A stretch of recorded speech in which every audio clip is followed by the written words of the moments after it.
Xin chào 500 anh em, chào mừng anh em đã quay trở lại với Anime Wiki. Trong hầu hết các bộ anime, nhất là những bộ thuộc thể loại Isekai, thì yếu tố gia đình nhân vật chính rất ít khi được nhắc tới. Thế nhưng đối với Muteku Tensei thì đó lại là một câu chuyện hoàn toàn khác. Cả cuộc đời của Rudeus là một chuỗi hành trình dài với biết bao gian khổ. Từ sự kiện dịch chuyển đến căn bệnh mất đi niềm tự hào của đàn ông cho đến cái chết của những người thân. Nhưng dù thế nào đi nữa thì đích đến cuối cùng của Rudy vẫn luôn là hai chữ gia đình.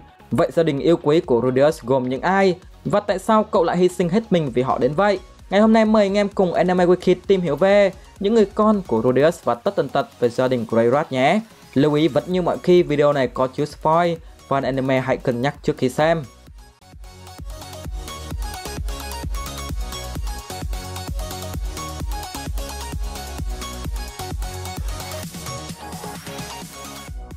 Gia đình của Rudeus bắt nguồn từ cuộc gặp gỡ định mệnh của Paul và Zenith khi cả hai hoạt động trong cùng một nhóm mạo hiểm giả có tên là Fang of the Black Wolf.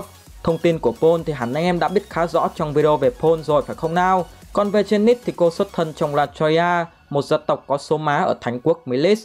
Zenith từ nhỏ đã là một người con nghiêm túc, không chơi bời, không mê trai và được mệnh danh là tiêu chuẩn tiểu thư của Milis, đúng chất tấm chiếu mới luôn anh em ạ. Tuy vậy đến năm 15 tuổi, Zenith đã xảy ra bất hòa với mẹ khi bà không cho cô thực hiện mong ước trở thành mạo hiểm giả. Sau đó cô đã bí mật rời khỏi nhà rồi gặp nạn.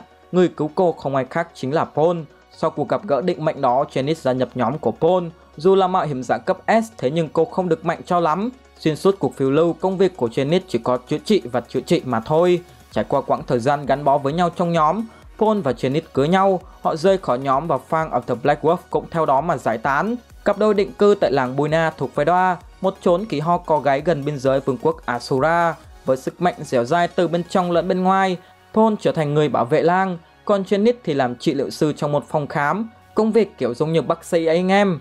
Những ngày tháng êm đềm, chồng làm công an, vợ làm bác sĩ cứ thế trôi qua cho đến khi Zenith có thai. Trong khoảng thời gian này để phụ giúp vợ, Paul đã dán bảng tìm người giúp việc. Trời xui đất khiến khi người giúp việc lại là Lilia, đồng môn của Paul trong võ đường phái kiếm thân. Trong quá khứ họ từng rất thân thiết đến mức cô đã cho Paul mọi thứ, nhưng cũng nhanh như khoảnh khắc mất đời con gái, Paul bốc hơi khỏi cuộc đời của Lilia với tốc độ ban thơ. Và một thời gian sau, Lilia trở thành hộ vệ trong hậu cung của hoàng cung Ashura. Sau khi bị chấn thương và không thể hoạt động mạnh, cô bị đuổi việc để rồi quyết định tới vùng Pheda và trở thành hầu gái của gia đình Paul. Cứ thế cuộc sống gia đình êm đềm trôi qua cho đến khi lần lượt Rudy, Non và Aisha ra đời. Trong đó Non là con của Zenith và Aisha là con của Lilia. Xét về việc cả hai được sinh ra cùng một ngày và chỉ cách nhau vài tiếng, ta có thể dự đoán không loại trừ khả năng Paul đã làm cho hai cô nàng có thai trong cùng một ngày. Khá là chất chơi phải không nào? Các cụ có câu cha nào con đấy, quả không sai anh em ạ. Về phần Non, không giống với thằng anh chuyển sinh và đứa em gái cùng cha khác mẹ, là sản phẩm chính cống của Paul và Zenith.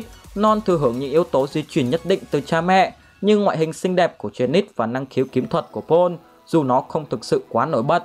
Cũng chính vì sự thiếu hụt tài năng so với Aisha và Rudeus nên Non thường hay mặc cảm và có lối sống khép kín tự lập. Tuy vậy nếu hiểu theo một khía cạnh nào đó thì cô bé này là người khá toàn diện khi có thể sử dụng cả ma thuật, kiếm thuật và mặc được đấu khí, dù ma thuật lẫn kiếm thuật chỉ đạt ở mức trung cấp mà thôi. Trong sự kiện dịch chuyển, Non là đứa con duy nhất ở gần Paul và cùng với cha trải qua chuyến hành trình đầy gian nan, thế nên cô bé cũng là người con có nhiều kỷ niệm với Paul nhất. Về phần Aisha, cô bé trước khi được sinh ra đã được quyết định trở thành người hầu của Rudeus. Nếu Non tự ti vì tài năng không nổi bật bằng hai người anh em của mình, thì Aisha lại thường tự ti về danh phận con ngoài giá thú. Chính vì điều này đã khiến cô bé rất khao khát được chú ý và thường tích cực cạnh tranh với Non. Lớn lên cùng với Lilia và được dạy dỗ theo kiểu hầu gái từ nhỏ, nên tính cách của Aisha có phần trưởng thành hơn những người cùng tuổi. Cô bé cũng thường hành động và nói chuyện theo cách của một cô hầu gái.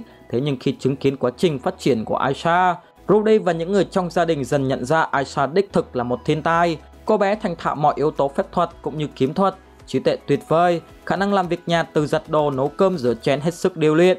Thậm chí Aisha còn mở luôn một tập đoàn lính đánh thuê khủng nhất nhì thế giới. Thế nhưng bỏ qua tất cả, cô vẫn chọn làm người hầu trong gia đình Rudeus và làm đứa em gái nũng nịu, đôi khi là tắm cùng với anh trai yêu dấu của mình. Tiếp đến là thế hệ thứ ba những người vợ của Rudeus. Người vợ đầu tiên là Shifi. Cô là bạn thời cởi chuồng tắm mưa với Rudeus, cũng đồng thời là người đầu tiên yêu cậu. Sau khi lạc mất nhau trong sự kiện dịch chuyển, Shifi trở thành hộ vệ của công chúa Ariel. Trong khoảng thời gian ở trường đại học phép thuật, cô đã gặp lại Rudeus. Sau một vài tình huống khó đỡ và sự trợ giúp nhiệt tình của Ariel, thì Rudeus và Sylvie đã 3 chấm với nhau rồi cả hai kết hôn. Sau đó Rudy sắm một căn nhà ở Sharia rồi đưa Sylvie đến đó. Tiếp đó là Non và Aisha xuất hiện. Đây cũng chính là ngôi nhà mà Rudeus cùng gia đình của cậu sống đến hết đời. Trong gia đình, nhiệm vụ chính của Sylvie là đảm nhiệm công việc nội trợ, cũng như cùng với Aisha chăm sóc các con nhỏ. Người vợ thứ hai của Rudeus là Rosie, sư phụ kim nữ thần đầu tiên của cậu. Sau cái chết của Paul, Rosie đã đem thân mình lấp lỗ châu mai để Rudeus thoát khỏi trạng thái trầm cảm, và sau đó cả hai cũng quyết định cưới nhau. Có một chi tiết rất thú vị rằng Rudeus lúc đó hiểu nhầm là bác sĩ bảo cưới, nhưng trên thực tế thì Rosie vẫn chưa có thai.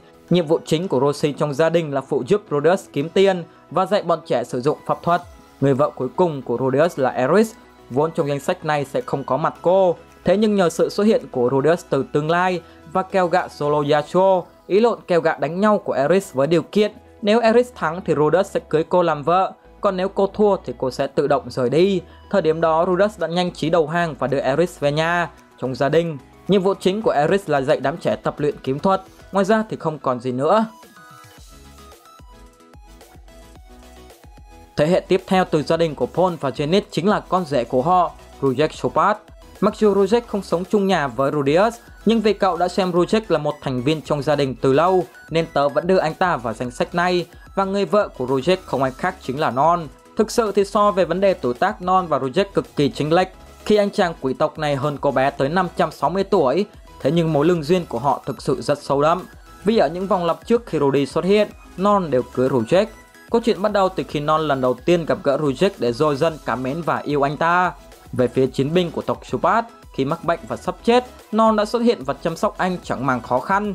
Từ đó trái tim đã chết của người chiến binh cũng đã bắt đầu rung động thêm một lần nữa, để rồi dưới sự tác hợp của Rudeus, hai người đã đến với nhau.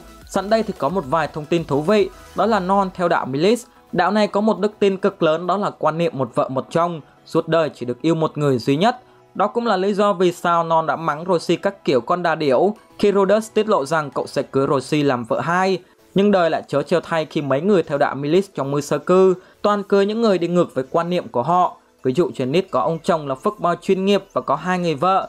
Cliff, bạn thân của Rudy và sắp sửa thành giáo hoàng, thì cưới Elena Lyles, fuck girl hàng đầu thế giới. Còn Non thì cưới Rujek, người đã có một đời vợ và con. Cũng chả biết phải nói thế nào nữa anh em ạ.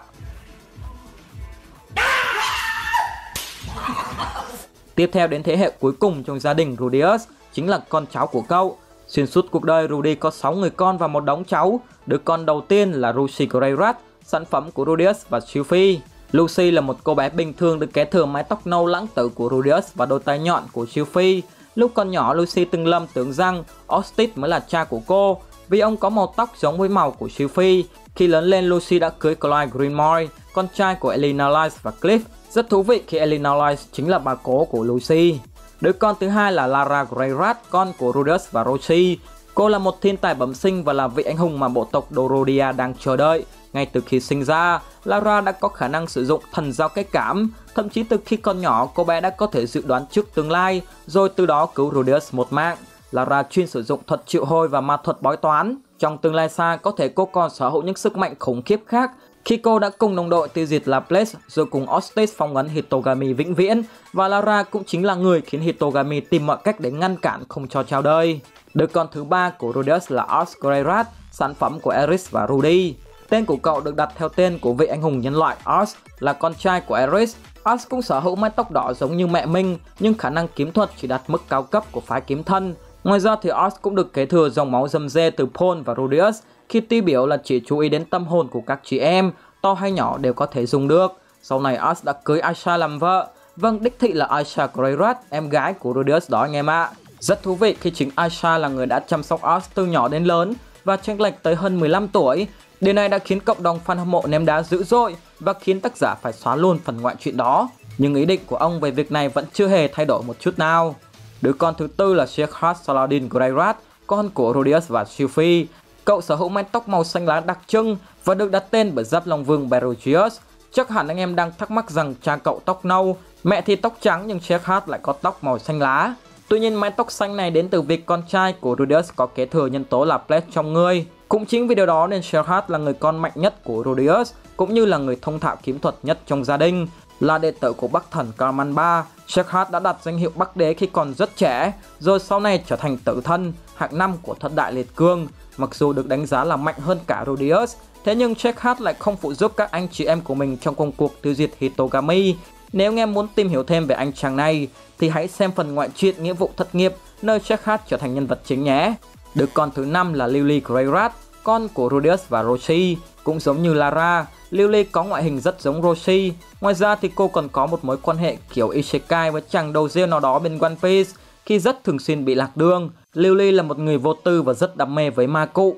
Hiện cô đang làm việc trong công ty Genova ở bộ phận phát triển và sửa chữa công cụ phép thuật. Đứa con cuối cùng của Rudeus là Christiana Greyrat, con của cậu và Eris, khác với người anh ruột là Oz. Christiana là người con yêu Rudeus nhất. Cô luôn bám theo Rudy mọi lúc mọi nơi và sẽ khóc rất to nếu không thấy Rudeus. Người duy nhất có thể làm cô ngừng khóc chỉ có thể là Rudeus mà thôi.